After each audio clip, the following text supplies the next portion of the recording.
Tonight, new details on a chain reaction crash that left 2 people dead and 2 others fighting to survive. I don't even know how he's still alive, honestly. I don't know how he made it. What happened and why families say they want accountability. A cold case murder suspect out on bond, why her attorneys say she deserves to be released. I'm here at one of the last events to be held here at Dallas Market Hall. This building's future and the owner's plans to build a Dallas data center. I have a rare Texas summer cold front on the way. Wait until you see what it does to my 14-day forecast.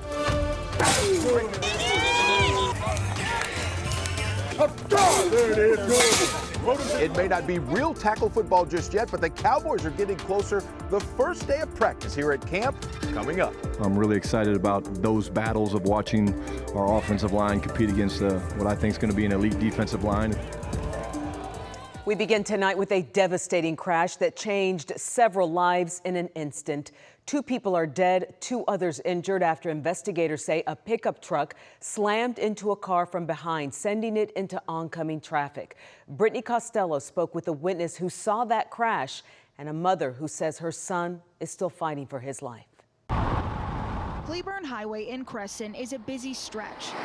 Nobody pays attention. It's extremely dangerous too. On June 27th, We heard sirens, multiple sirens. Amber Hunt says she couldn't get home. Pulling up to that scene that day, The highway was closed after a bad crash. seeing the care flight was very bad.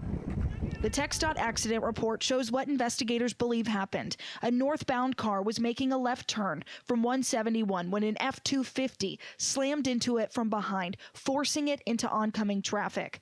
A southbound vehicle crashed into it. DPS says 2 people died on scene. 2 others were injured. It's a miracle. It's a God's miracle that he is still alive. Alexandra Nunez says her son Alex Ortiz was in the vehicle hit from behind. The 19-year-old driver was almost to his destination. He was trying to turn into this driveway here to bring his mother food. She says she heard the sound of the impact and came running. The sounds, like small explosions, were captured on nearby security cams. As a mom, I know it was him. She found her son, who is a young father, clinging to life in her crumpled up car. He is still in the ICU. X-rays show broken bones. She says he has a traumatic brain injury and collapsed lungs. He's 4 points restrained to the bed all day, 24 hours. While she's at his bedside, He's not gonna be like the same. she wonders about the driver who caused the deadly chain reaction. In a report, investigators blame the crash on the driver of the F-250, calling it driver's inattention, possibly texting. Last week, investigators arrested Skylar Davis. He's facing charges of driving with a suspended license, with no insurance, and causing a deadly accident. All misdemeanor offenses. DPS says it's still under investigation and would be up to the DA to pursue any other charges. I don't think I have words for that as a mom. Do you think something needs to be done? Yeah, obviously. It's not only me, it's the other side of the family. The other family, who is grieving the loss of 2 people. In Crescent, I'm Brittany Costello. Tonight, a woman charged in a decades-old cold case murder is now out on bond. Mayra Velasquez is accused of stabbing Iracema Chavez more than 100 times in 2012. Investigators say DNA from a plastic fork matched blood evidence from the crime scene, leading to Velasquez's arrest. But her attorneys maintain she is innocent. They say Velasquez has no criminal history and has spent the years since Chavez's death serving her community, not endangering it. Her $450,000 bond was posted this morning. So far, there are no court hearings scheduled for this case. Taking a live look now at Dallas-Fort Worth International Airport. Tonight, American Airlines flights are back on track after a system-wide IT outage last night. The company halted all departures nationwide after a technology issue disrupted connectivity.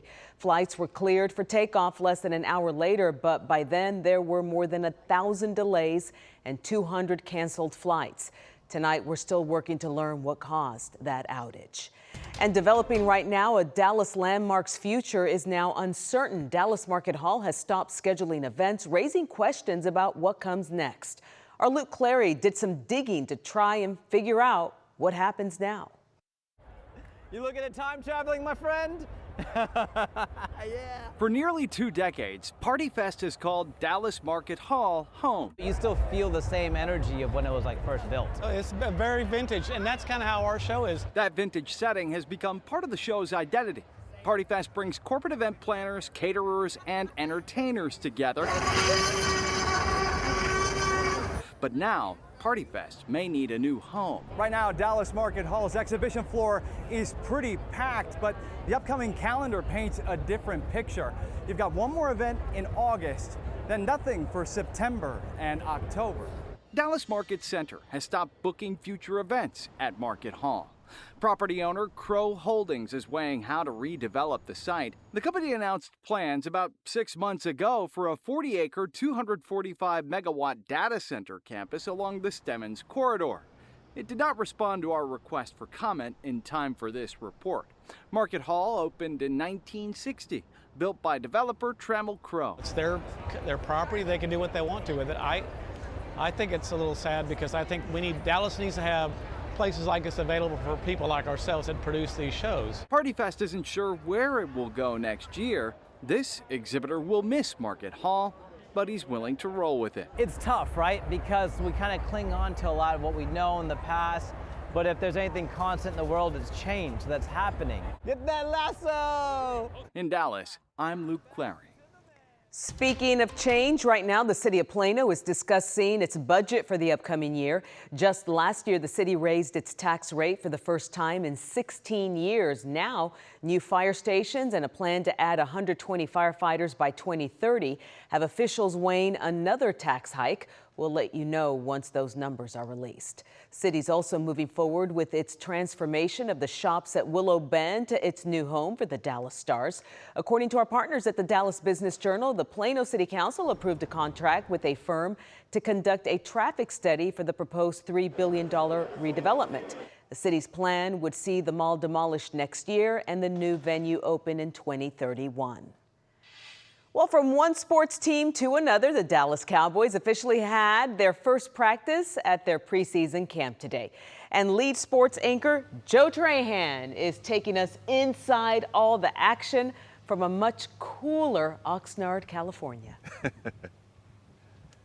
Yeah, Izzy, you are right about that. But listen, I will say this. There was a little bit of heat generated by the Cowboys at their practice today. And listen, they look ready to go, but this really is nothing like real tackle football. But for those of us who love the game, we'll take what this is, because day one of camp practice means that real meaningful football is right around the corner, and you can't beat that. And listen, there is a little extra juice that comes with it the first time you take the grass in camp. Receiver George Pickens, he seemingly always has juice, and his agreement to play on the franchise tag this year so vital to this Cowboys team. He was having a little fun after making a nice catch there, bringing some of that juice, as I mentioned. And Brian Schottenheimer says he wants more physicality in this camp, and he certainly gets it on this play from safety Malik Hooker and DeMarvion Overshone. Physical, but not over the line. That's the goal, and the Cowboys seemingly met it on day one. The main thing is just the details. CP is huge on the details, the discipline of the game, and understanding what you're doing. And then, just doing our characteristics that we always talk about, just playing fast, playing with effort, being physical at the point of attack, and being smart football players. Defense is flying around right now. Obviously, it's first day. We had a couple mistakes, but flying around, CP getting us right in there, so pretty good. Yeah, they were flying around a little bit, moving around. There seemed to be an intentionality about the work today. And again, it's just day one. You can't glean a lot from it, but they looked as good as they could. Meanwhile, that Cowboys defensive line certainly has an advantage maker when it comes to being physical and having that physicality that head coach Brian Schottenheimer wants. We will hear from defensive tackle Quinnen Williams about his future as he sees it, plus his motivation. That's all coming up later in sports. Izzy? We'll see you then, Joe. Thank you. And as the Cyclospora outbreak continues to spread, North Texas doctors tell us why this infection can be easy to miss. Cyclospora is a parasite that spreads through food or water. It could result in loss of appetite, fatigue, and diarrhea. But doctors tell us standard tests may not detect it. Instead, patients need a special DNA test to confirm the infection.